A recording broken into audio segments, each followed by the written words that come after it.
नमस्कार दोस्तों, स्वागत है आप सभी का आपके अपने इस YouTube चैनल पर। दोस्तों, यहाँ पर मैं आप सभी के लिए आज की जो महत्वपूर्ण खबरें हैं उनसे जुड़ी हुई कुछ महत्वपूर्ण अपडेट, साथ ही साथ कुछ महत्वपूर्ण भर्तियों के विज्ञापन के बारे में या उनकी जानकारी। इसके अतिरिक्त यहाँ पर मैं आपको कुछ महत्वपूर्ण मुद्दे जो कि राजस्थान सरकार द्वारा आज बजट के ऊपर बात की जाएगी, तो बजट के संबंध में कुछ महत्वपूर्ण जानकारी और इसके माध्यम से बेरोजगारों को क्या फ़ायदे मिलने के आसार हैं उसके बारे में यहाँ पर बात करने वाला हूँ। और इन्हीं के साथ साथ कार्मिक विभाग से भर्तियों के पैटर्न में बदलाव हुआ है उसके बारे में भी यहाँ पर मैं आपको जानकारी प्रोवाइड करने वाला हूँ। और इसी के साथ साथ एलडीसी कार्मिकों के लिए एक महत्वपूर्ण अपडेट जो कि पिछले दिनों वित्त विभाग द्वारा जारी हुई थी, उस संदर्भ में विभागवार भी कुछ जानकारी आई है, तो वो भी मैं यहाँ पर प्रोवाइड करने वाला हूँ। तो इन सभी के बारे में जानने के लिए सभी बेरोजगार एवं रोजगारशील अभ्यर्थी भी इस वीडियो को पूरा देखिए। और यदि आप हमारे इस चैनल पर नए हैं तो चैनल को सब्सक्राइब कीजिए, साथ ही साथ बेल आइकन प्रेस करना ना भूलें दोस्तों, ताकि आगे आने वाले जो भी महत्वपूर्ण अपडेट्स हैं वो भी आपको मिलती रहें। दोस्तों, सबसे पहली जो महत्वपूर्ण अपडेट है आपके लिए वो है कांस्टेबल भर्ती को लेकर फैसला आज। मित्रों, जैसा कि आप सबको पता है कि कांस्टेबल भर्ती को परिणाम के संबंध में हाई कोर्ट में अटकाया गया है और हाई कोर्ट में इस बात का फैसला आज होगा कि परिणाम जिलेवार जारी होगा या राज्य स्तरीय। अगर पूरे राज्य का परिणाम एग्जैक्ट जारी होता है तो उसमें कई सारे अभ्यर्थियों को फ़ायदा मिलने वाला है और कुछ अभ्यर्थियों को हानि भी होने वाली है। उसी प्रकार अगर परिणाम जिलेवार जारी होता है तो उससे कहीं ज़्यादा अभ्यर्थियों को फ़ायदा मिलने वाला है और कई सारे अभ्यर्थियों को हानि भी होने वाली है। लेकिन इस संबंध में फैसला आज दिया जाएगा, तो इस संबंध में सुनवाई आज है राजस्थान हाई कोर्ट में। अब देखना यह होगा कि हाई कोर्ट द्वारा पुलिस भर्ती के परिणाम को लेकर किस प्रकार से संज्ञान लिया जाता है और किस प्रकार का फैसला जारी किया जाता है। उसके बाद ही देखना होगा कि कब तक पुलिस भर्ती का जो परिणाम है वो जारी होगा। तो अवश्य रूप से इस फैसले पर ध्यान दिया जाए। इसके बाद में अगली अपडेट है कि आने वाले बजट में जो कि आज माननीय मुख्यमंत्री श्री अशोक जी गहलोत द्वारा जारी किया जाएगा, इस बजट में 15,000 नौकरियों के ऐलान की संभावना है। इसी के साथ साथ शहरों में घरों के लिए पट्टे एवं मेडिकल सेक्टर पर फोकस किया जाएगा। तो यहाँ पर बेरोजगारों के भविष्य को लेकर शायद कुछ न कुछ अच्छी संभावना है। जिस प्रकार से यहाँ कहा गया है कि 15,000 नई भर्तियों का, नई नौकरियों का ऐलान किया जाएगा, तो संभावना है कि इन नौकरियों से बेरोजगारों को कुछ फ़ायदा मिलेगा। लेकिन सबसे बड़ी समस्या जो होती है कि भर्तियां टाइम पर पूरी नहीं होती, तो भर्तियों के टाइम पर पूरे करने को लेकर भी कुछ न कुछ मुद्दे उठाए जाएं, कुछ न कुछ बात कही जाए जिससे बेरोजगार समय पर नौकरी प्राप्त कर पाएँ। इसके बाद में अगली अपडेट है, गहलोत सरकार इस बजट में 7 से 8,000 कांस्टेबल पदों की भर्ती का ऐलान कर सकती हैं। ऐसा कहा जा रहा है कि राज्य सरकार द्वारा सरकारी नौकरियों का इंतजार कर रहे युवाओं के लिए इस बजट में 2021-22 के सत्र के बजट के लिए लगभग 7 से 8,000 पुलिस कांस्टेबल भर्ती का ऐलान कर सकती है। तो हाल ही में सबसे बड़ी बात यह है कि जो भर्ती पेंडिंग पड़ी हुई है, परिणाम को लेकर सबसे पहले उस भर्ती के बारे में संज्ञान लिया जाए और जल्दी से जल्दी उस भर्ती का परिणाम जारी कर और शीघ्र अतिशीघ्र जो फिजिकल परीक्षा है वो क्लियर करवा के तुरंत उनको नियुक्ति प्रदान कर वापस से नई भर्ती का ऐलान किया जाए। इसके बाद में यहाँ पर अगली अपडेट है कार्मिक विभाग से। राजस्थान सरकार कार्मिक विभाग से एक बड़ी अपडेट है और इसके माध्यम से यहाँ पर एक भर्ती में राजस्थान राज्य अभियांत्रिकी सेवा संयुक्त प्रतियोगी परीक्षा में कुछ नियमों में बदलाव हुआ है और उन नियमों के बारे में आप इस पीडीएफ को प्राप्त करके कंप्लीटली पढ़ें। उसके बाद में आपको एक एक बिंदु समझ में आएगा यहाँ पर उस पूरी जानकारी को प्रोवाइड करना थोड़ा मुश्किल है क्योंकि वीडियो काफ़ी लंबा हो जाएगा। तो यहाँ पर मैं आपको पॉइंट वाइज जो कि दे रखा है, सबसे पहला पॉइंट है संक्षिप्त नाम और प्रारंभिक परीक्षा। उसके बाद में यहाँ दे रखा है नियम 14 का प्रतिस्थापन। अब नियम 14 क्या है ये आप इस PDF को प्राप्त करके वहाँ से पढ़िएगा। उसके बाद में परीक्षा की स्कीम, व्यक्तित्व अर्थात इंटरव्यू एवं मौखिक परीक्षा, इसमें बदलाव हुआ है। इसके बाद में कुछ बदलाव जो हुए हैं उसके बाद यहाँ पर देख लीजिए अनुसूची सेकंड का संशोधन।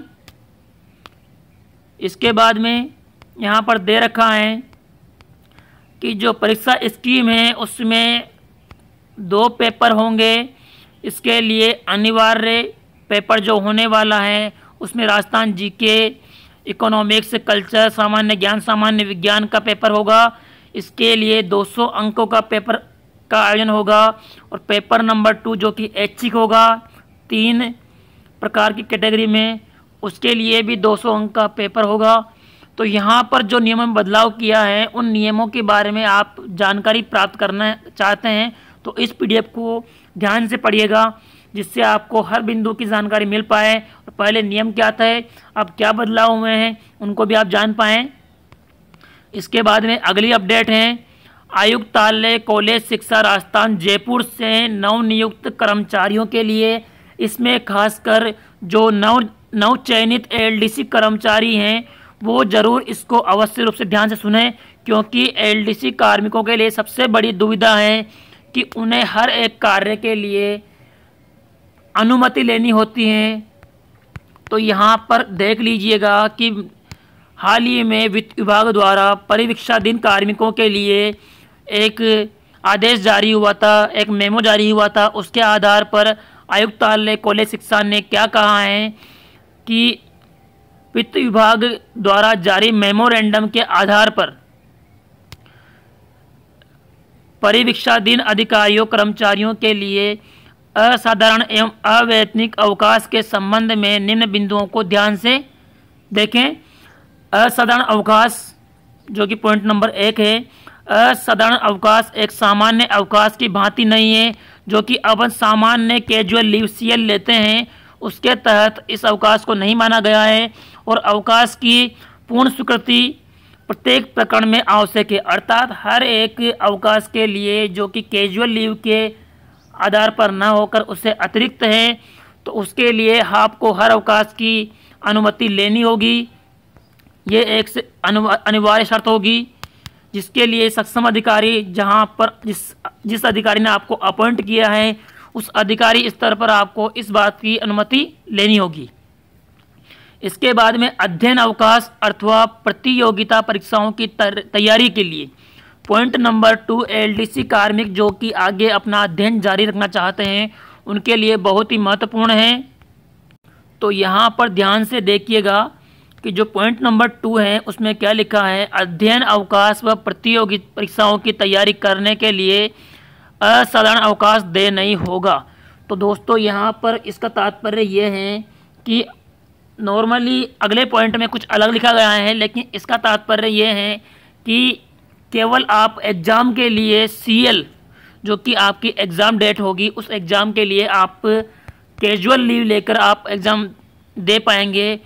और उसके अलावा सामान्य रूप से आपको जो अवकाश मिलता है अध्ययन अवकाश वो प्रोबेशनर अभ्यर्थियों को नहीं मिलने वाला। जो अभ्यर्थी परिवीक्षाधीन हैं उन अभ्यर्थियों को इस बात का अवकाश नहीं मिलने वाला है। इस पॉइंट नंबर 2 में यही कहा गया है। लेकिन पॉइंट नंबर 3 में एक और बात कही गई है, उसको भी ध्यान से सुनिएगा। ये ध्यान रखा जाना आवश्यक है कि समुचित आधारों पर 1 माह तक असाधारण अवकाश देने हेतु नियुक्ति अधिकारी अर्थात अपॉइंटी अधिकारी सक्षम है। तो 1 महीने अर्थात 30 दिवस के लिए केवल अवैतनिक अवकाश मिलना पॉसिबल है, वो भी केवल और केवल नियुक्ति अधिकारी के द्वारा ही। अपने स्तर पर बिना कोई सूचना दिए कोई भी कर्मचारी जो कि हाल ही में नवनियुक्त हुआ है वो बिना कोई सूचना दे किसी भी प्रकार का अवकाश ग्रहण नहीं करे, अन्यथा उसके ऊपर कोई ना कोई कार्रवाई की जाने की संभावना रहेगी। 1 माह से अधिक असाधारण अवकाश तभी संभव है, ये अपवाद के रूप में है, जब कोई चिकित्सकीय कारणों के द्वारा प्राप्त हो, अर्थात किसी न किसी समस्या को लेकर जो कि मेडिकली सेक्टर से जुड़ी हुई हो, अर्थात चिकित्सा के रूप में हो, या फिर स्वयं का पति पत्नी या माता पिता या पुत्र, इस प्रकार की किसी भी जुड़ाव से किसी भी फैमिली मेंबर के गंभीर बीमारी हो, तब भी उसको मेडिकल सर्टिफिकेट के तौर पर अवकाश मिलना पॉसिबल होगा, जो कि यहाँ पर पॉइंट नंबर 4 में लिखा हुआ है। तो पॉइंट नंबर 3 और 4 ध्यान से पढ़िएगा। इसमें लिखा है कि चिकित्सा अधिकारी के प्रमाण पत्र के आधार पर ही 1 महीने से अधिक का अवकाश देय होगा, वो भी केवल और केवल अपॉइंटी अधिकारी के द्वारा। बिना किसी सूचना के किसी प्रकार का अवकाश लेना पॉसिबल नहीं होगा।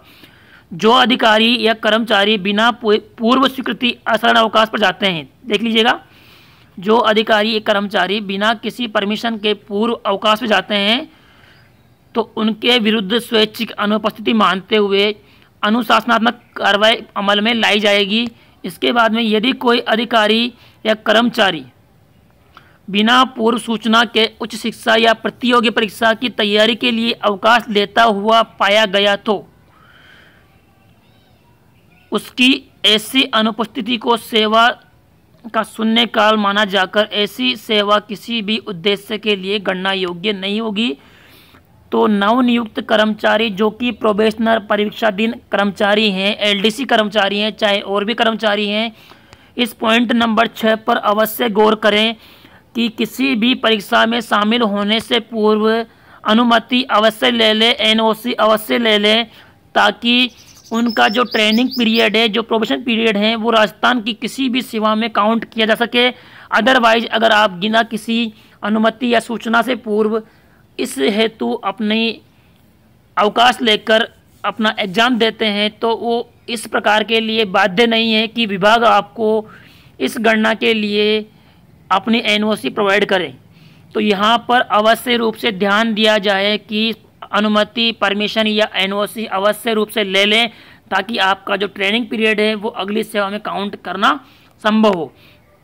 1 माह से अधिक असाधारण अवकाश की स्थिति में परीक्षाधीन का जो काल है वो अपने आप आगे बढ़ जाएगा।